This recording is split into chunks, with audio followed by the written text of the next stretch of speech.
All right, let's dive into something really fascinating. We're going to talk about a pretty mind-bending psychological tool that comes from a legendary hypnotherapist, Milton H. Erickson. So, get this. What if I told you that being confused could actually help you think more clearly? I know, it sounds totally backward, right? But that's the whole secret behind a powerful way to get past our own mental roadblocks. This all comes from the work of Milton Erickson, a total pioneer in modern hypnotherapy. And he had this wild idea. What if you could use confusion on purpose to open a door to incredible focus and, well, real, profound change? And here's Erickson himself talking about it. See, the point was never just to scramble someone's brain for fun. No, it was a strategy. The idea was to kind of overload the logical, analytical part of your mind just for a second. And in that tiny opening, a new, helpful idea could slide right in. Okay, so how does this whole art of confusion thing actually work? Like, what are we even talking about in a real conversation? So at its heart, it's all about how you talk. You're basically using words to create a little puzzle that the other person's brain just can't quite solve.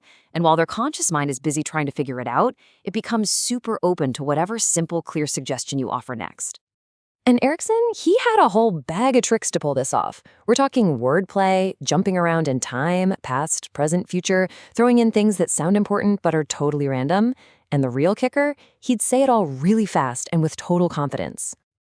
Okay, just try to wrap your head around a sentence like this. It's technically correct, right? But your brain just goes into this loop trying to sort it out.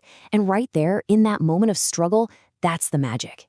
Your mind is totally focused and, more importantly, wide open for a new suggestion. So what is actually happening in your brain when this goes down? How does getting confused suddenly make you more focused? Let's break down the psychology of it. Erickson basically laid out a 5-step process. So first, you're just having a normal chat. But then, step 2, right when the person expects a normal answer, you hit them with something weird but intriguing. That completely derails their train of thought, and boom, step 3, they're confused. Now, what happens when you're confused? You desperately want things to make sense again. That's step 4, and that's when you hit step 5. They'll latch on to the very first clear thing you say. And that's the key thing to remember, right? The confusion isn't the point. It's the setup. You're building up this mental pressure, this intense need for clarity. And when that need is at its peak, the mind is just begging for an answer. It'll grab onto a simple instruction like it's a life raft in a sea of uncertainty. Okay, theory is one thing, but let's see how this stuff works in the real world. We've got a couple of Erickson's own experiments, and this is where it gets really wild.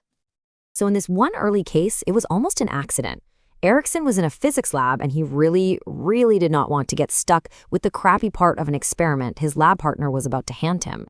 So right at the exact moment they were about to split up the work, Erickson just blurts out this super intense, totally random thing about a sparrow. It had zero to do with anything, and it just short-circuited his lab mate's brain.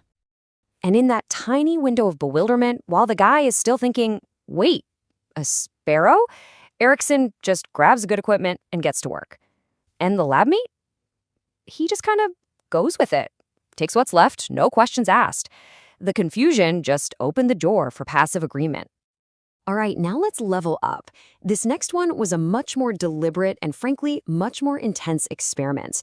Erickson wanted to see if he could actually make someone's brain hold two completely opposite ideas of here and there at the exact same time. Okay, so you've got a subject, Miss K, and an observer, Dr. G.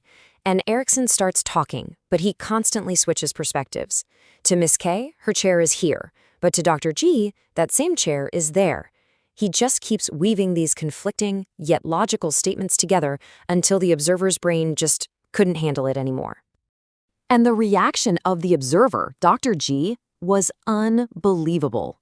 I mean, we're talking actual physical symptoms. He got dizzy, nauseous, a splitting headache. His mind was so scrambled by the conflicting information that he literally couldn't even perceive Miss K physically moving from one chair to another. It was a powerful demonstration of a psychological trick causing a tangible, physical response. Now, this wasn't just some crazy psychological party trick. Erickson took this technique and applied it in therapy with some pretty incredible results, especially for people who were really stuck. He famously used it on 2 patients with this really bizarre problem. Their right hand was completely paralyzed, but only when they tried to write. I mean, think about that. It's a classic case of the mind creating a physical barrier. And you can see here, he approached each one differently. For the woman, he used this clever wordplay around the words right and left. And it worked. She basically transferred the paralysis to her other hand. For the man, it was more complex. He used a whole bunch of related words to create confusion, which ultimately helped the guy stop fighting his condition and move on with his life in a new role. 2 different problems, 2 tailored solutions. Just listen to this. It's like a tongue twister for your brain. It's a linguistic maze. And as your conscious mind is trying to navigate it, it gets totally lost. That's when the real suggestion that you have the hand on the right to write slips past the guards and gets accepted by the unconscious. So what's the big takeaway here? For Erickson, this was the ultimate locksmith's tool for the mind. For those patients who say they want to change but something deep inside is fighting it, this technique was the way to get past that internal gatekeeper and let the therapy actually begin. And that really leaves us with something to think about, doesn't it? If deliberately creating a little bit of confusion can unlock someone else's mind, what does that say about our own fixed ways of thinking? Perhaps sometimes getting a little lost is the only way to find a new path forward.